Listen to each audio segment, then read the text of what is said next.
for the first time in 6 days. And also we have here with us the director of the Otis Library in Norwich, Connecticut, Mr. Robert Farwell.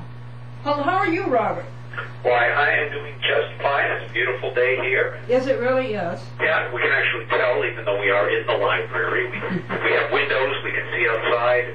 It looks lovely.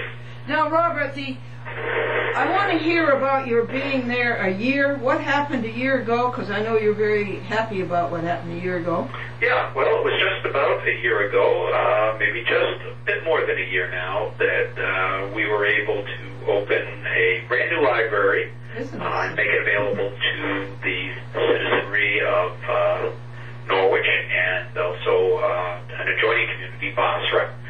And that was the culmination of a long period of fundraising and design and building that really gave us a wonderful facility for the 21st century. It was pretty exciting, wasn't it? It was indeed. Yeah, that's right. How long ago did you start on it? 10 years ago or 5 years? Yeah, I mean, if you went all the way back to day one, it's the culmination of a planning process that began with my predecessor's predecessor. So that gives you some idea generally how long this has been going on. Things really began to take off in the first part of the 21st century, and of course that built up momentum, and finally we got the building constructed and open last year. And what date, Robert? It actually opened to the public on April 30th. Oh, and what, are you going to have a big party on April 30th? Well, we are nothing if not a modest bunch by nature, so we'll have a few events, but it's not going to be a blowout. No, I think it will be it'll be a sincere and reflective acknowledgement of 1 year of progress and service to the public in this new facility. There'll be some events for children as well as for adults.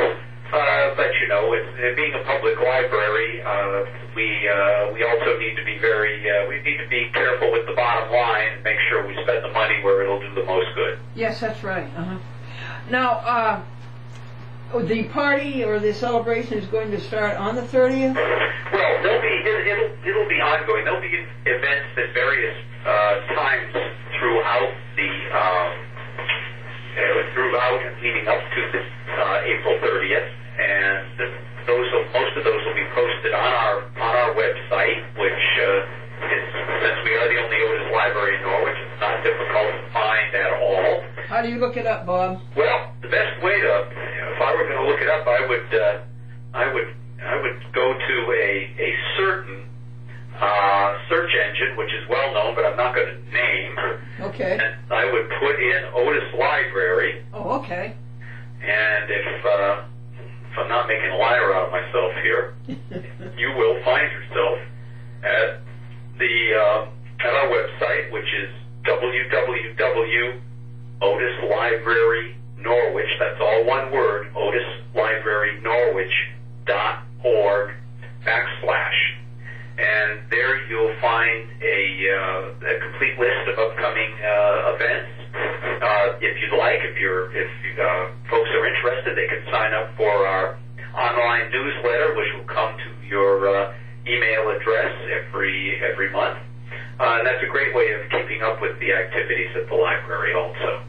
Oh, that's nice. Yeah, well, it's got about 2,000 subscribers at the moment. That's a fair number considering it only started in January. Norwich is Norwich. Norwich. And who was Mr. Otis? Well, that was Deacon Otis. Deacon Otis was the founding father of the Otis Library. It's been in several different locations. In fact, the original Otis Library is still standing. It's across from the City Hall, which is it is a modest mid-19th century building. that building, which was built in 1850, was the library facility between 1850 and 1962, and the library in 1962 moved from its original location down here to Main Street and occupied what would be identifiable by anybody who remembers the 50s and 60s as an old department store. Oh, yeah. And that was the building on the site of which we erected this new edifice. Oh, yeah. This Deacon, you know what you could do? You know, the newsletter, you could call it Deacon Speaking. Well, we could do that, yeah. I'll certainly I'll run that one up the flagpole.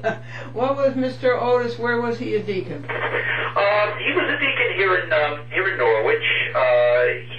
We actually, if folks are interested, and you know, I will admit to not being a world authority on Mr. Otis, but there is a very fine book which was published several years ago called Deacon Otis's Library, and that's available from the library, and it gives almost a minute-by-minute account of Deacon Otis and his interest in the library, the transformation of the library into really a citywide facility. So that would be my recommendation. Well, he's not Otis Elevator. No.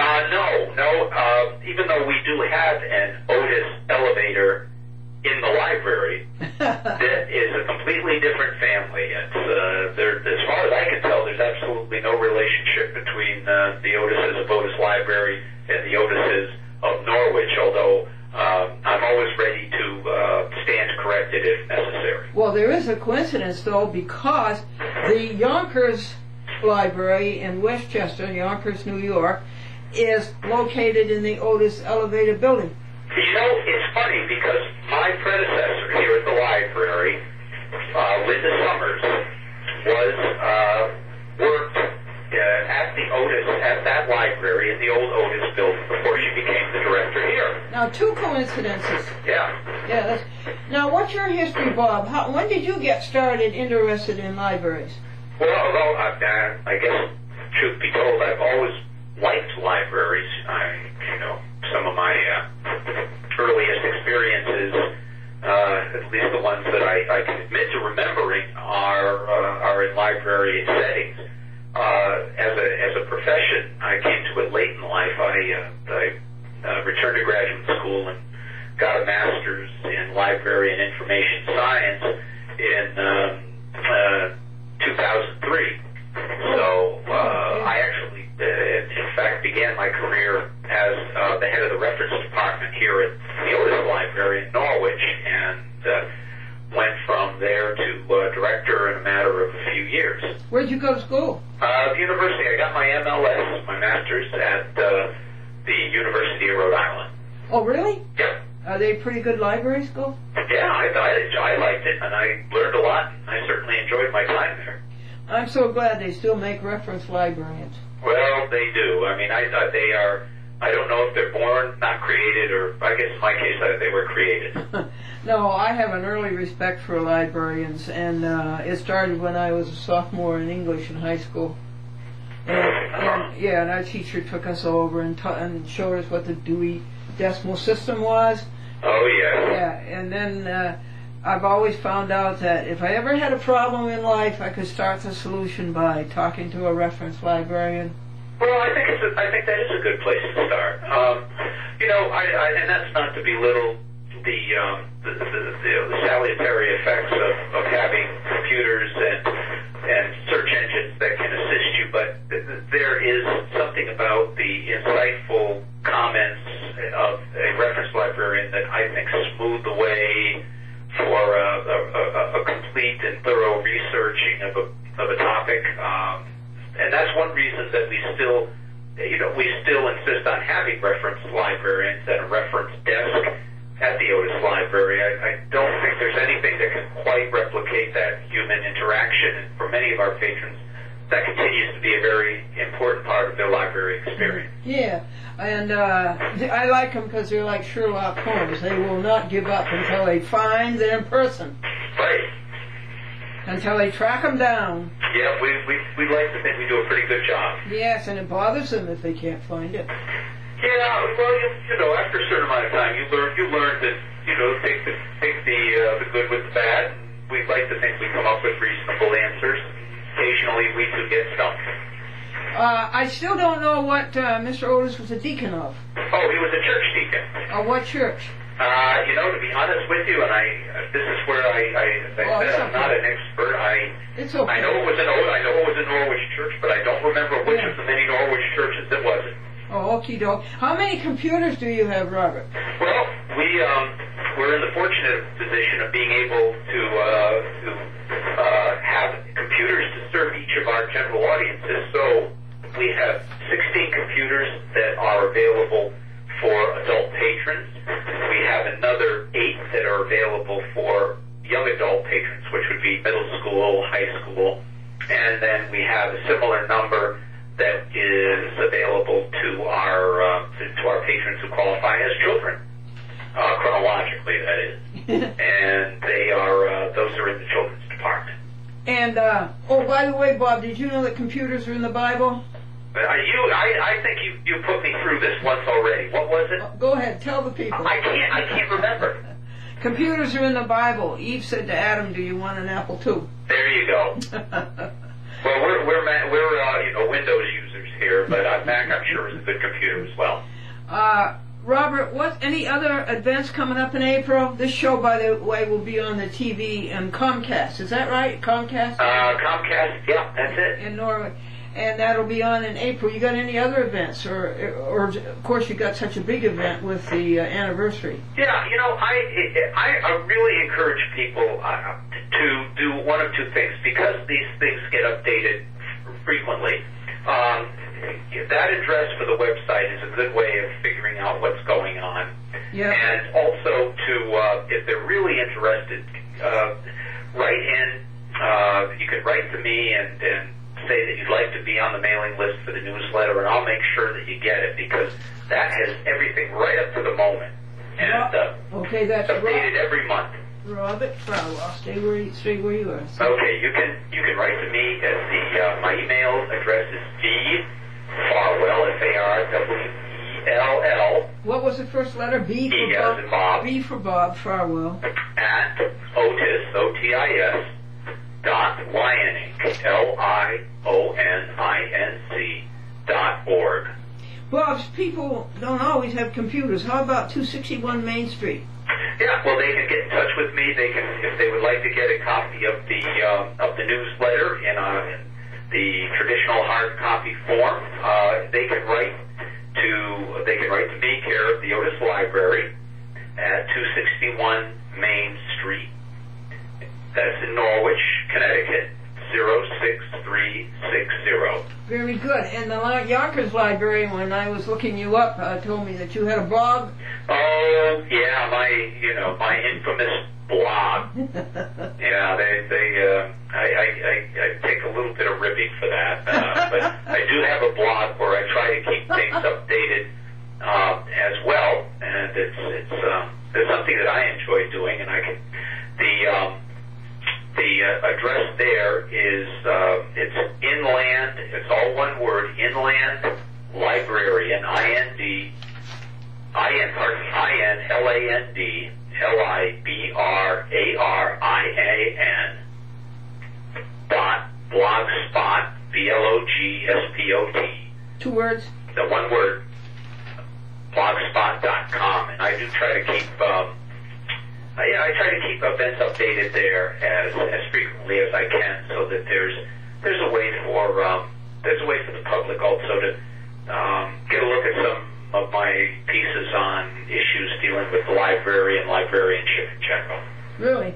Yeah, so I do it because it's fun. Yes. Uh-huh. Now, libraries, how do they start out? Are they a municipal impetus? No, not necessarily. You know, it's one of the things that is interesting about the Otis Library and many of its peers is that we're association libraries. There are groups of people who get together to start a library for really the good of the community.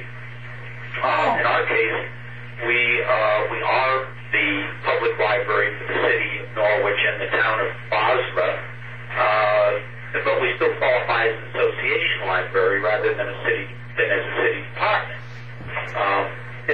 It's one of those curious holdovers from the days of yore.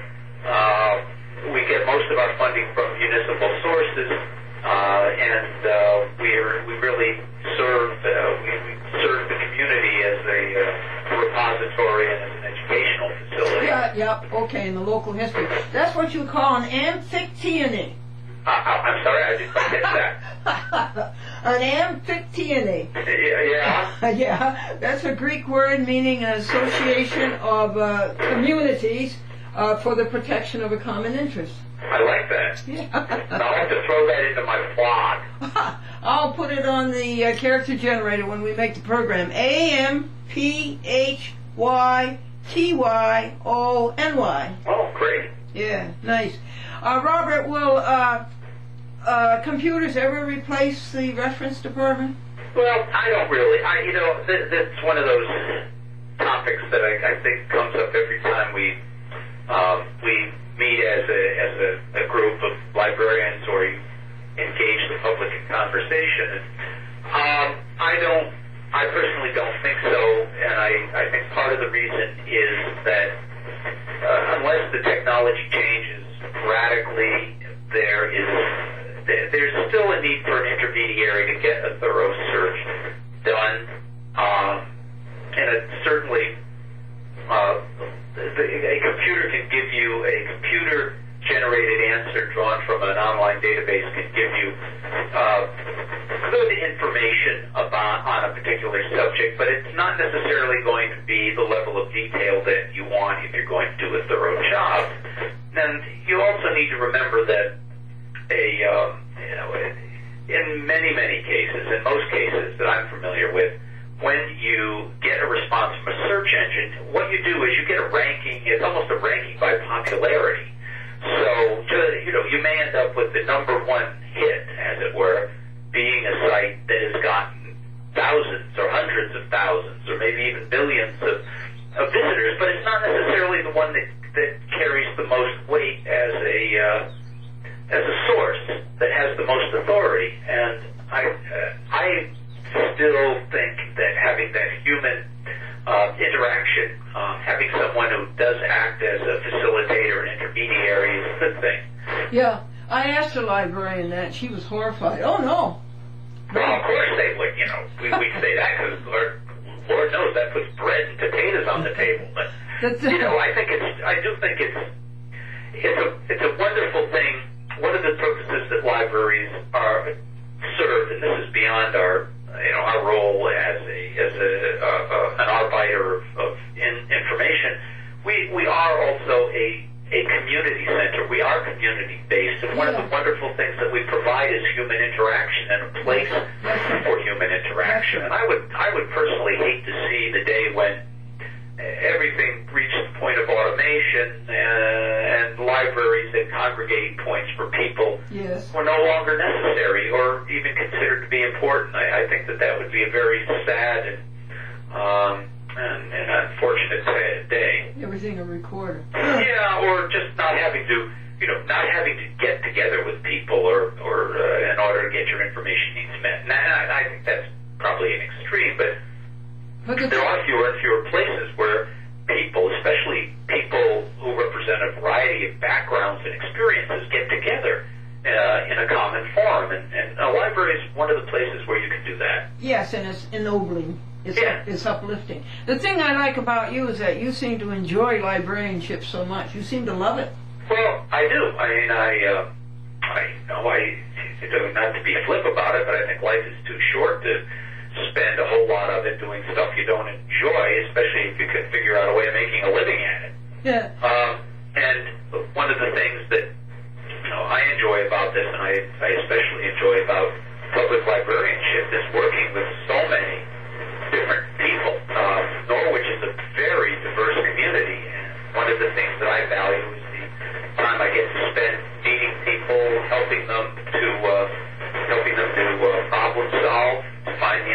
they want, and also, Yeah. be responsible for putting together programs and activities that will enrich the community. Yes, remember, that's where I told you I came in. Yeah, that's right. Why did you said you had a late start in life? What was the impetus of it? What started it? Oh, well, I actually I had always been interested in history, and my first career was in museums. Oh. But I at a certain point when I was getting close to 50, I thought, I've done that for 20 odd years, and I think it'd be nice to do something else. What was it that I enjoyed, and how would I like to spend the next 20 odd years? Oh yeah, okay. So I said, I like librarianship. I like books, and I like helping people. He would make a good husband, folks, because the older you get, the more interested in you he gets. Yeah, well, that's true. And it's also nice to know that there is life on the other side of 50. It's not all downhill. Now, did you send me anything in the mail? I have not yet. I've been talking with our IT guy, our internet technology gentleman, about putting together your DVD. Oh, you got a DVD coming? Well, that's what I'm hoping. Okay. It may be, it may be just on a CD, but I'm hoping it'll be on a DVD. That's good. And a CD I can't use. But Well, in that case, it won't come on a CD. Did you send me any photos or anything? Well, like that? that's part of what would be going on the DVD. Oh, I see. It's all coming on a DVD. Yeah, that's what I'm trying. That's what I'm attempting to do so that it might facilitate your presentation. Then we will do that on our next program. Yeah. Yes, that's good. So everything's going to be on the DVD. Well, as they say, if as long as there isn't divine intervention to the contrary. Yes, right. And you got. We're also going to try to do a program on the Rotary, right? On the Rotary. Welcome to Rotary, yes. Yeah, we're going to try to do that. And then, did you happen to find out who's in charge of the Women's Auxiliary for the fire department? I actually haven't found anything about the Women's Auxiliary. Okay. I don't think there is one per se. Okay, then we can talk to the fire chief. Yeah, I'm sure he'd like to talk. Yes. What's his name? Ken Scandriotti. Oh, good. Well, tell Ken we're coming. Okay. You don't happen to have his number there, do you? Well, now let me think. Do I? I can probably find it here. I hope you don't need it in a hurry. Well, let me think. I hope there's no fire. Let us hope not. Hold on just a moment here, and let me see if I can find that for you. All right. We're talking to Robert Farwell, who is. Are you an executive director or director? Well, that's what they tell me. Okay, executive director. That's what they tell me. Of the Otis Library in Norwhich, Connecticut. I will give you his number. Oh, good. And his name is Kenneth. Kenneth. And his last name is spelled S-C-A-N. Yeah. D-A-R. D as in Donald? Yep. D. D as in Donald, A-R-I. Yes. A-T-O. A-T-O. And his number is 860-892-6080. Well, thank you very much, Mr. Reference Library. Oh, you see, you have to call the right person. Well, we're just about down to our 28 minutes. Anything else you want to say, Bob? No, the only other thing that I would say, and this is sort of casting a very wide net here, but any member of the public who has listened to this and is interested in the library and has suggestions for programs or purchases, has a suggestion that would enhance the visitor experience, those are the sorts of things that I'd like to hear about. That's good that you want the public to participate. Well, yeah, I think it's extremely important that they feel that they have a say in what we do. Okay, Robert. Yeah. I certainly enjoyed my talk with you, and I'll be sending you down the DVD of the program. Great. And if you would be so kind to take it over. Do you know Holly Morin? Do you know her? I can't say that I do. She takes care of public access for Comcast. Oh, well, then we probably bumped into each other. Yeah, and if you'll take the tape, the DVD over to her. I'm sorry? If you will take the DVD over to her, and then she will cablecast it. Okay. I will certainly do that. And then it requires a local person to sign the application, so if you'd be so kind to sign the application. Okay. I can't sign it because... I'll do the whole 9 yards. Well, this is great. I love the fun that you have being a librarian. Well, we enjoy it. Okay. We're awfully glad that you thought of us. Thank you, Robert. It's going to be continuing, and we'll have a good time. Okay. Take care. Say bye. Thank you. Say bye Bye-bye. to all the people. Bye-bye.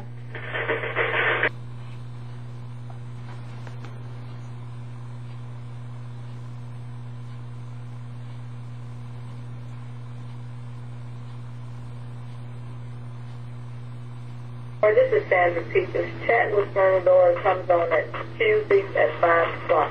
Thank you. Glendora, this is Sandra Peaches. Chat with Glendora comes on at Tuesdays at 5 o'clock. Thank you. Thank you, Sandra Peaches at Prince George's County Community TV in Maryland. You are the first person who's shown me civility. I appreciate it. Everybody else is a recorder. They never return their calls. But Sandra Peaches, you did. Many, many thanks. Hi, Glendora, it's Gregory. Greg Washburn from Millbrook. If you want, you have my cell phone number. You can try calling me up on my cell phone if you want. I would have loved to have seen him. I think he's the nicest person, nicest young man. Greg Washburn, you know, the young man who makes collects the old films from flea markets and makes them into a very comical and enjoyable minute of film. And he could have come up yesterday, and I couldn't get back to him in time. Thank you, Greg Washburn. Down in Dutchess County. Glendora, so, Charles Clampett. Hi, Glendora. It's Gail Dunderwood. I don't have any time from Fox Cable. I can't pursue this anymore. I don't have any time, and I can't seem to get anyone that does have time to it. My time is all tied up with the library, and there's some personal problems and some illness in the family, so I'm very sorry, but I can't go through it. Take care. Have a good day. I'm sorry. Bye. Well, folks, I'll have to investigate that. That is a very, very bad situation, and it's going to take a powerful solution.